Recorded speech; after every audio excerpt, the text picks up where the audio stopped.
They're known as the best in the game, always giving 100%. These sports professionals endeavour to come out on top every time.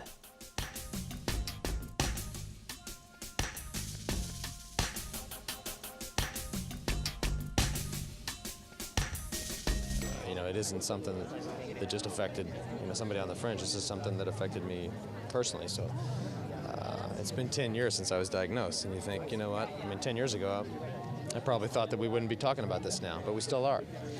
And as I stand here today, I hope in 10 years we're not talking about it anymore, but we might be. So. Lance Armstrong is an American professional road racing cyclist. After being diagnosed with testicular cancer in 1996, doctors told him he only had a 50-50 chance of surviving. A true champion, Armstrong went on to battle against the disease, winning his fight and coming out a Tour de France winner. Starting out as a triathlete, Armstrong was good in the water and fast on his feet, but it was cycling that was his strength.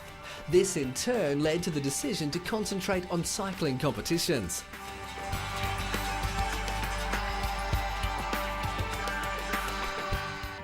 He won the US Amateur Cycling Championships in 1991, then turned professional the next year.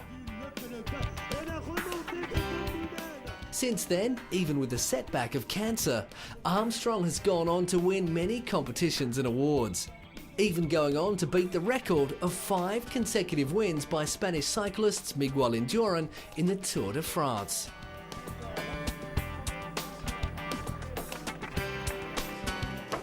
Even though doctors told Armstrong that his chances of survival from the cancer were 50-50, his actual odds were much worse. The cancer spread to his brain and lungs.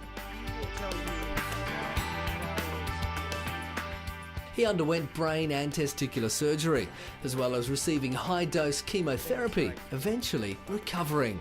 All this, and he was only in his mid-20s. It showed me the ultrasounds and the other x-rays and said we had a problem. And of course, I just, what everybody does, I was in denial. I thought this can't be, because I'm 25 years old, I'm one of the best in my sport, and why would I have cancer? In 1997, Armstrong began cycling again and established his own foundation, the Lance Armstrong Foundation.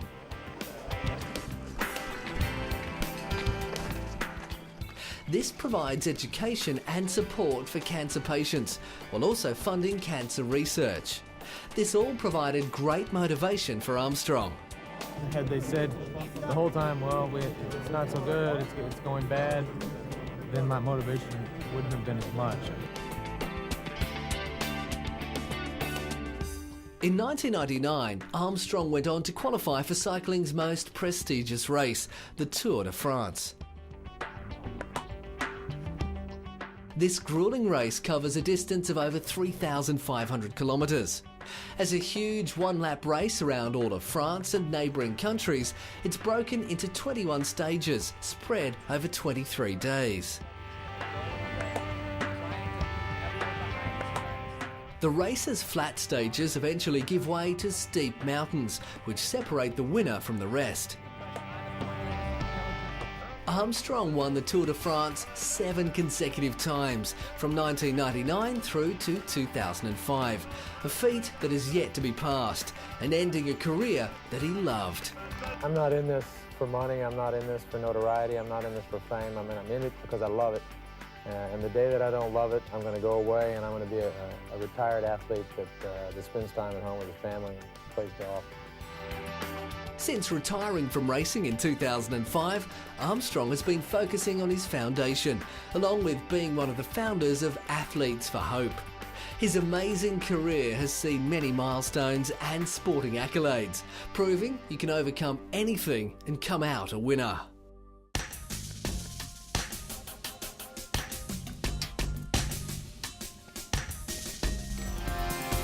Even if you don't know a great deal about football, everyone knows, or has at least heard about, David Beckham. He's the face of football. Realising his passion for the sport at a young age, when he attended the Bobby Charlton Soccer School, he impressed coaches with his natural ability. His football future was cemented when he signed for Manchester United in 1991 as a trainee.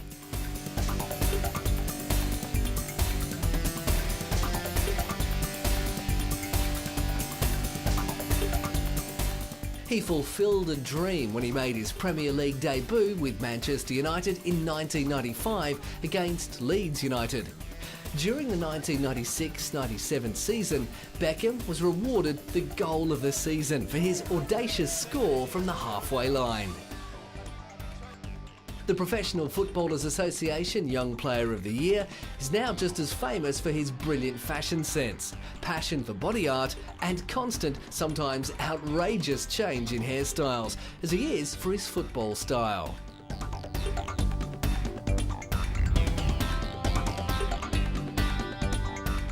Deciding to leave his boyhood club after 14 years to join Spanish team Real Madrid in a multi-million-dollar deal, Beckham was teamed up with some of the world's biggest names in football.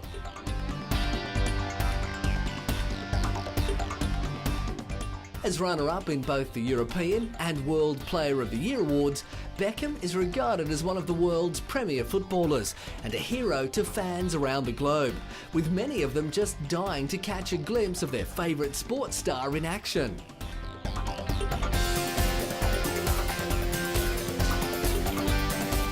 Apart from being one of the world's highest paid footballers, he was also Google's most searched sports topic in both 2003 and 2004. And looking for a fresh challenge, Beckham signed a 5-year contract with North American club LA Galaxy. He is now a household name around the world, being recognised on and off the field for many different achievements. On the field, some of his superior accomplishments include Sports Personality of the Year and named in Pele's FIFA 100 list of greatest living players. All this recognition has led to the release of many books by the football great, giving fans many more opportunities to meet and greet the star. This popularity and attention has now made him an elite advertising brand and fashion icon. As part of the Adidas Impossible is Nothing campaign, the football legend teamed up with Scooby-Doo and the gang for an animated television commercial. David Beckham! How could Scooby tackle David? That's impossible. Jinkies, because he's not the real David Beckham. Scooby? So who's David Beckham? I was only trying to teach an old dog new tricks.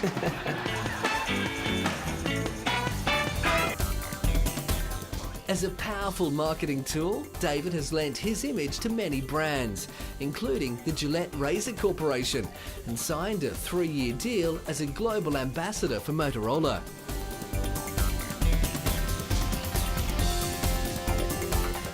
Throughout his contract, which began in 2006, Beckham's role included exclusively carrying Motorola products and having Beckham content, such as screensavers and videos of him in action embedded into the handsets. Being a major asset to his past and present football clubs, as well as captaining international side England, it seems Beckham's image is just as powerful whether on or off the field.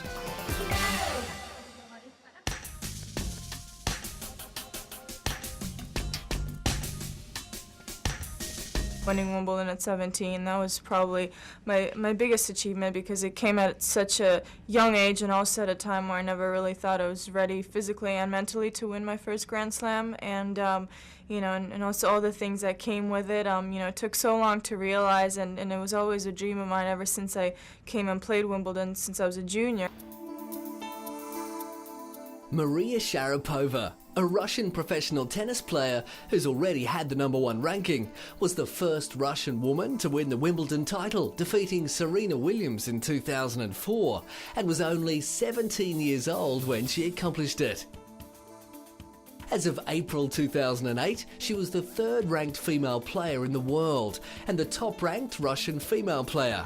By 2006, she was the highest paid female athlete. By early 2008, Sharapova had won every Grand Slam singles title except for the French Open. It's easy to understand why she's ranked so high so early in her career. It's amazing to be able to accomplish it at such a young age. I never thought, looking back a few years back, I never thought it would come so soon. I've always dreamed of becoming #1 in the world, but it's so exciting, but hopefully it'll stay there for a long time, so that's what I'm working on now. Winning Wimbledon in 2004, the 2006 US Open and the Australian Open in 2008, Sharapova has been labelled as a power baseliner by tennis critics and fans. Her aggressive playing style on the court leaves her a standout from the rest. With earnings up in the millions, a lot of Sharapova's income comes from endorsement deals and sponsorships. She signed on as an ambassador for Tag Heuer, the prestigious Swiss sports watch. And while she's determined, fearless and passionate, she's also extremely feminine. There aren't many champions that so clearly symbolise the blend of sport and seduction. She was involved in the development of the Tag Heuer Formula One Glamour Diamonds, which matches her trendy and glamorous, but also very relaxed style. The tennis pin-up girl also signed a multi-year deal to represent Land Rover. Her role as ambassador includes her using Land Rover vehicles and participation with promotions and events. Her strong performance on the court is a perfect matchup for Land Rover. She endorses Nike accessories, apparel and footwear, and is known for having a major involvement in the designs of her tennis outfits. The game of tennis seemed to enter a whole new era when Sharapova took to the court. On and off the court, her beauty and grace has charmed the world of fashion. She's featured in leading magazines, as well as signing an exclusive license agreement with Parlo Fragrances Incorporated, seeing her launch a signature fragrance under her own name.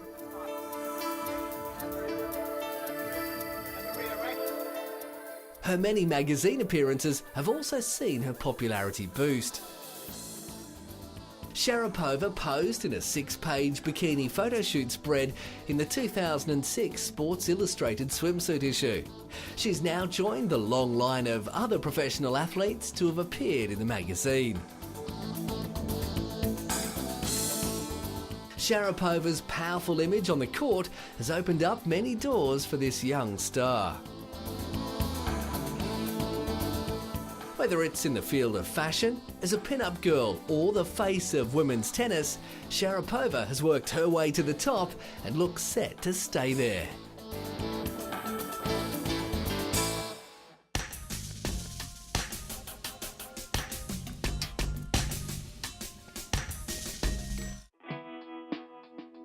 Valentino Rossi is an Italian professional motorcycle racer. He's one of the most successful motorcycle racers of all time, and by 2006 he'd already won 7 Grand Prix World Championships and was hungry for more.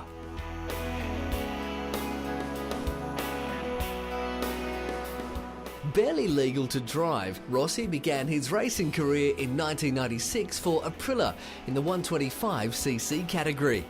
He won his first World Championship the following year in 1997. He was the youngest ever rider to win the 125cc World Championship. He continued the winning streak when he bumped up to the 250cc class. In his first year of riding 250cc, he came in second.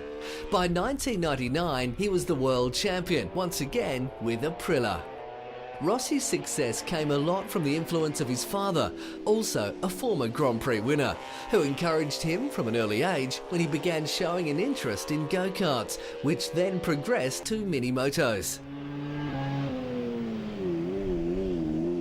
By 2000, Rossi had entered a new phase of his career, now riding for Honda in the 500cc class.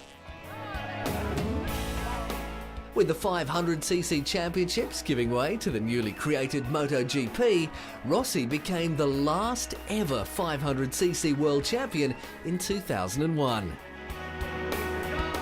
But Rossi didn't stop there. In both 2002 and 2003, he took out the MotoGP world title, with the Australian Grand Prix at Phillip Island in 2003 being considered as one of Rossi's greatest performances. He was given a 10-second penalty for overtaking during a yellow flag after Ducati rider Troy Bayliss crashed, but still managed to win the race more than 15 seconds ahead of his competitors.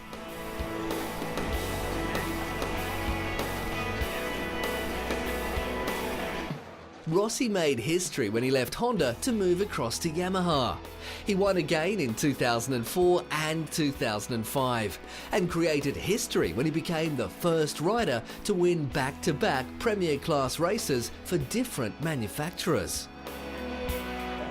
The 2004 season saw him win 9 out of 16 races and clinch the World Championship title, the first win in 12 years for Yamaha. He really is something else on a motorcycle. The 2005 season was dominated by Rossi, winning 11 races in total, taking 5 pole positions and finishing off the podium only once. His name was in the history books once again for being only one of 5 riders in the history of the sport to win the Premier Class title on 5 occasions.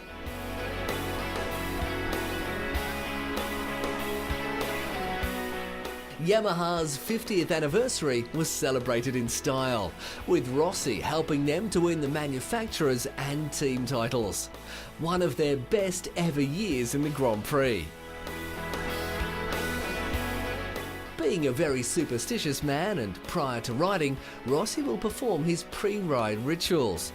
Stopping 2 meters from his bike, he'll bend over and reach his boots, which in turn began the TV spoiler, "Are your boots ready?" Once at his bike, he'll crouch down and hold the foot peg with his head bowed.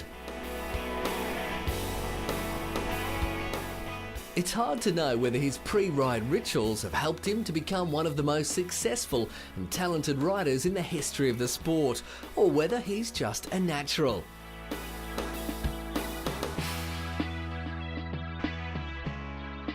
Either way, Rossi is one of a kind and a true champion.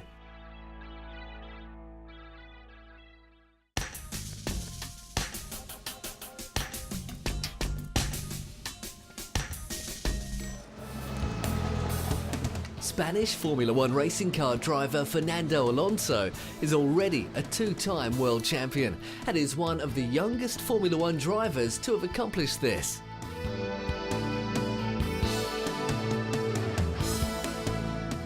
His love for driving came when his father, a keen amateur kart racer, wanted to share his passion with his children, so he built them a pedal kart in the shape of a miniature Formula One car. Alonso, who was only 3 at the time, became quite comfortable in the driver's seat. Although pedals were not good enough, Alonso wanted speed and to compete. And the rest, as they say, is history. By his mid-teens, Alonso's collection of kart titles included the World Championship. Most times he was the youngest entrant. By 2002, Alonso was driving for Renault. He became the youngest ever pole winner in only his 2nd race and at the young age of 21. Just after his 22nd birthday, Alonso celebrated by becoming the youngest Grand Prix winner in history.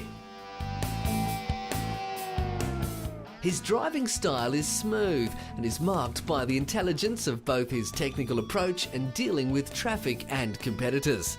On the track, he keeps his head in the game, rarely giving in to the pressure or making a mistake when the pressure is on. Driving the Renault R24 kept Alonso out of the winner's circle, being difficult to drive. But this gave him time to hone his driving skills, allowing him to take full advantage of Renault's first-class R25.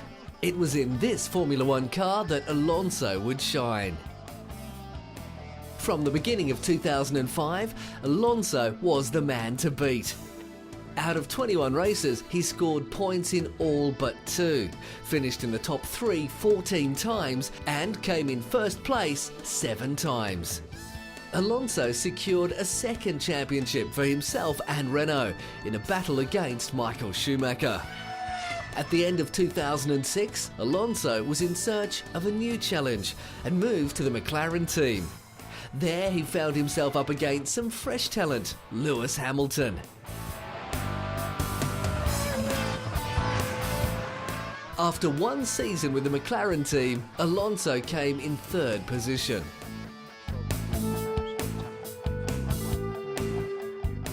His stay there was short-lived, and after roughly 12 months, Alonso was back with Renault for the 2008 season. He, along with fellow driver Nelson Piquet Jr., will be driving the 2008 ING Renault F1 car, the R28, with the dream of getting Renault back on top.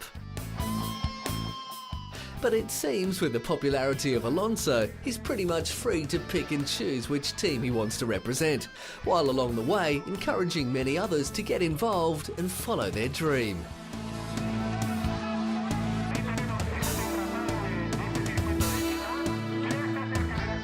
Participating in the Go-Kart Challenge in Spain was a way of encouraging children to go for it, while letting them spend some time with their idol.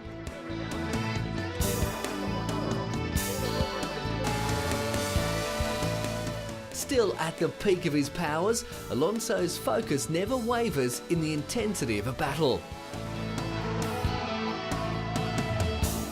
He revels in the thrill of the chase, all while remaining supernaturally calm. His maturity serves him well, which makes him one of Formula One's most powerful and intimidating competitors. On the track, Alonso is a force to be reckoned with. And let's hope there's plenty more of Alonso to come.